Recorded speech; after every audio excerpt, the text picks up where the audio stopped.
الحمدللہ رب العالمین الصلاۃ والسلام علی سید الانبیاء والمرسلین۔ محترم سامعین، خانقاہ بیت السالکین کی طرف سے السلام علیکم ورحمۃ اللہ۔ محترم سامعین، آج ہم بات کریں گے رجعت پر۔ رجعت ہوتا کیا ہے؟ یہ ایسے بہن بھائیوں پہ ہو جاتا ہے جو اپنے سے یا یہ جو جادو منتر وغیرہ کرنے والے لوگ ہوتے ہیں ان سے کوئی منتر لے لیتے ہیں اور اس کو پڑھنا شروع کر دیتے ہیں۔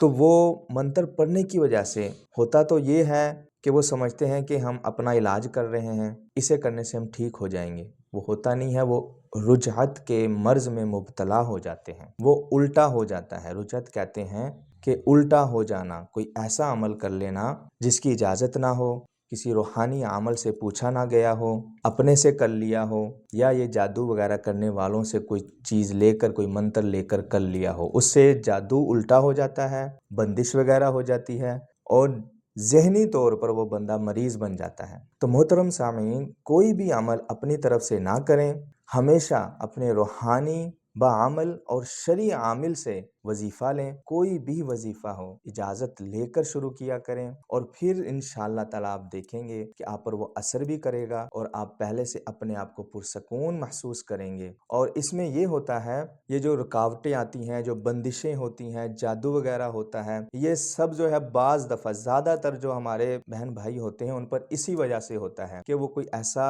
عمل کر بیٹھتے ہیں جو ان کو پتہ نہیں ہوتا، نہ کسی سے اجازت لی ہوتی ہے، نہ کسی سے پوچھا ہوتا ہے۔ بعض دفعہ ویڈیو وغیرہ دیکھ لیتے ہیں یا کسی کتاب سے دیکھ لیتے ہیں اور اپنے سے کرنا شروع کر دیتے ہیں۔ یہ اس وجہ سے یہ رجعت کا مرض جو ہے ان میں، وہ رجعت کے مرض میں وہ مبتلا ہو جاتے ہیں۔ تو محترم سامعین، ویڈیو بنانے کا مقصد یہی تھا کہ جب بھی آپ کوئی عمل کریں، نمبر ایک تو قرآن اور حدیث کے مطابق ہونا چاہیے وظیفہ جو بھی کریں۔ ادھر ادھر سے جادو وغیرہ، منتر وغیرہ جو ہوتے ہیں وہ ہرگز کرنے کی اجازت نہیں ہے آپ کو، اور نہ آپ کیا کریں، اور یہ شرعی عمل بھی نہیں ہے، یہ غیر شرعی عمل ہے، اس سے بچیں۔ اس سے کرنے سے ہم رجعت میں مبتلا ہو جاتے ہیں۔ آج کی ویڈیو بنانے کا مقصد یہی تھا کہ جو بھی وظیفہ کریں اپنے روحانی عامل سے پوچھ کر اور اجازت لے کر کیا کریں۔ فی امان اللہ۔ السلام علیکم ورحمۃ اللہ۔